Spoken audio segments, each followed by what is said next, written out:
du Saint-Esprit. Amen. Nous fêtons Dieu. C'est vrai qu'en France, on appelle la fête d'aujourd'hui la fête Dieu. C'est une déformation un petit peu, puisque logiquement c'est le Corpus Domini, ou Corpus Christi, la fête du corps du Christ.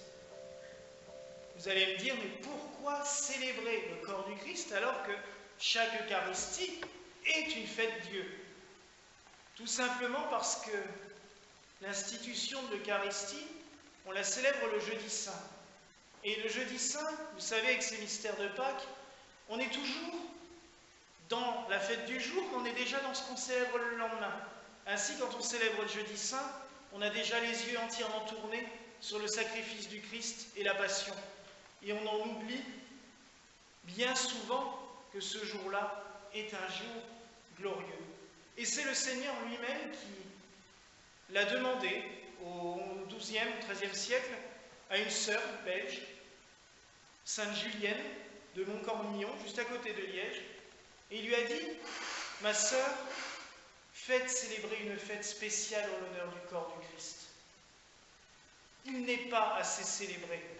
On ne me prie pas, on ne m'adore plus.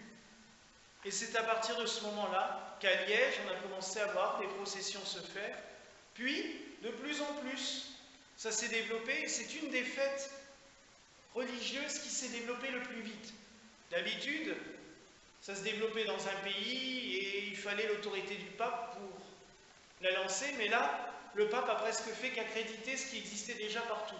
On vénérait le corps du Christ d'une manière spéciale.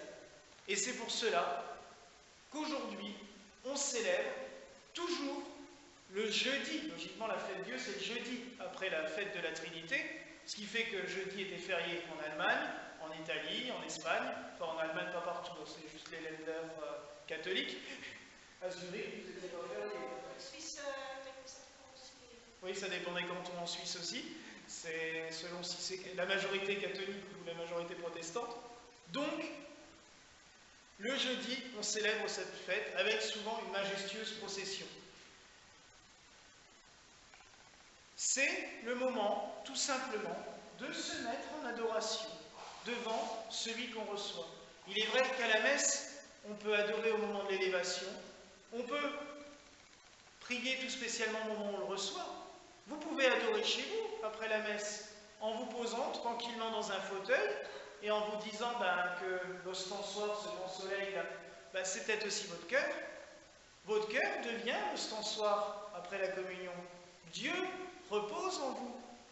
Et là, vous pouvez même, pas en adoration devant vous, je ne vous dis pas de vous mettre devant un miroir et de dire mais vous pouvez vous asseoir et méditer sur ce que vous avez reçu.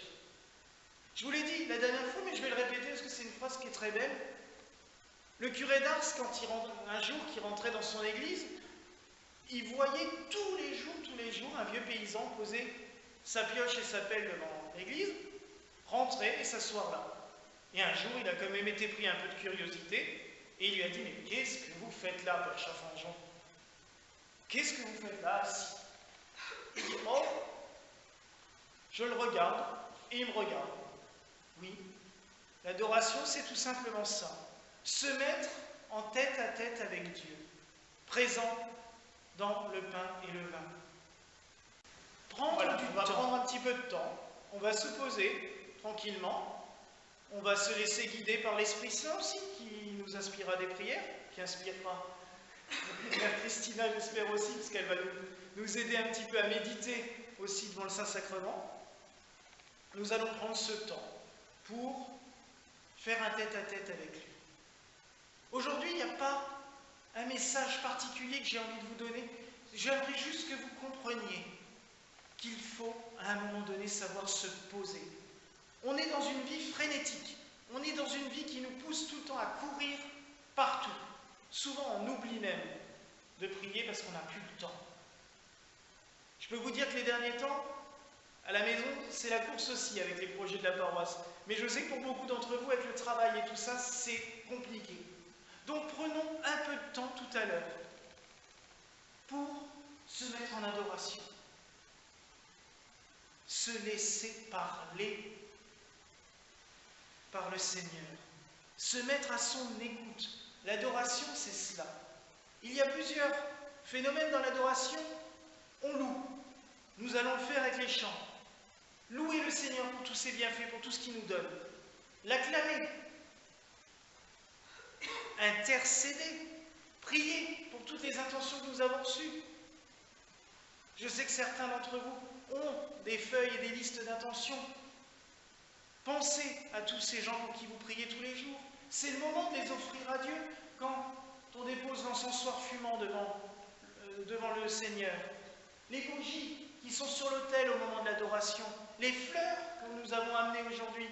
C'est une offrande matérielle, mais cela représente tout simplement toutes les prières, toutes les personnes, nous tous, ici présents, les absents, les membres de nos familles, les membres de nos communautés, à Zurich, en Espagne, à Bogota aussi. Toutes ces communautés, même les paroisses de l'Union gallicane, on les offrira à ce moment-là. Toute personne peut et doit être offerte pendant l'adoration. C'est ce moment de l'intercession. Mais il y a aussi ce moment de l'écoute. Se mettre tout simplement là et laisser le Seigneur nous parler dans nos cœurs. Le laisser nous répondre à nos questions. Le laisser prendre de plus en plus de place dans nos cœurs. Imaginez un petit peu une boîte toute noire. Vous êtes dans une boîte toute noire. Il y a un coup d'épingle. Il y a juste un rayon de lumière qui passe. Mais ce rayon de lumière commence à vous éclairer. Soit vous avez deux solutions.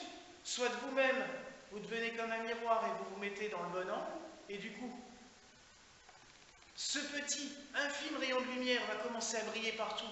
Et l'endroit où vous allez vous trouver va devenir entièrement lumineux, tout éclairé. Chacun de nous peut être ce petit miroir pour refléter la lumière de Dieu. Ou alors, on peut utiliser une autre manière, c'est que ce petit trou, on commence à l'agrandir, puis on arrache un bon bout, et on laisse la lumière de Dieu rentrer. Dieu, il utilise plusieurs méthodes. À nous de se laisser parler, de l'écouter, et c'est à ce moment-là de l'adoration qu'on peut voir quelle méthode on peut utiliser.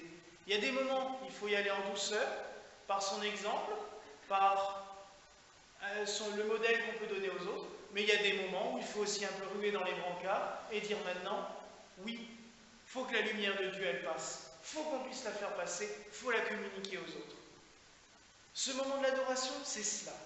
Nous allons nous mettre à son écoute. À la fin de l'adoration, vous allez recevoir chacun la bénédiction individuelle. Vous approcherez. Je vous bénirai avec le Saint-Sacrement, et là, vous pourrez contempler presque en tête-à-tête. C'est un signe très important, un tête-à-tête avec Dieu. Se mettre en tête-à-tête avec lui. Demandez-lui les grâces qu'il vous faut pour vivre votre vie de tous les jours. Je sais que certains sont dans la peine, dans la souffrance, même des fois dans la nuit. Mais demandez-lui cette lumière. Il nous a donné son corps et son sang en nourriture. Il le dit, en nourriture et en breuvage. Quand on célèbre la messe gallicane, on dit que cette communion soit communication d'Esprit Saint, rémission de nos péchés, guérison de nos maladies. Oui. Le Christ nous a donné son corps et son sang. Par les mains des prêtres depuis 2000 ans, son corps se multiplie partout dans le monde. Et chacun d'entre nous, en recevant ce corps, nous devenons aussi, et c'est pour cela quand je vous disais avant, offrons toutes et tous devant le Saint-Sacrement. C'est une offrande de toutes et tous, les absents, ceux qui sont loin, car nous offrons au Seigneur son propre corps, son corps qui est l'Église, et chacun d'entre nous, on est une parcelle de ce corps. Saint Paul le dit, le corps glorieux. L'Église, c'est le corps du Christ. La communauté des croyants, c'est le corps du Christ. Chacun, nous sommes une parcelle de ce corps. Comme quand je partage l'hostie en plusieurs morceaux. Le pain est rompu, mais ce n'est pas détruit. L'Église reste toujours, même si elle est divisée en plusieurs morceaux, en plusieurs fragments, ça reste le corps du Christ. Vous savez que, par la croyance catholique, quand une parcelle d'hostie tombe, même la moindre, la plus petite, c'est le corps du Christ. Eh bien oui, chaque personne qui se revendique de notre Seigneur Jésus-Christ, qui croit en notre Seigneur Jésus-Christ, même à sa manière, il est membre du corps du Christ, il est membre de l'Église. Alors, tout à l'heure, pendant l'adoration, même déjà pendant la consécration, pensons à cela. Méditons toutes et tous que nous sommes membres de ce corps du Christ. Et prions le Seigneur que nous soyons toutes et tous rassemblés devant lui, que nous soyons toutes et tous rassemblés en ses bras. Voilà la grâce que je nous souhaite en ce soir au nom du Père, du Fils et du Saint-Esprit. Amen.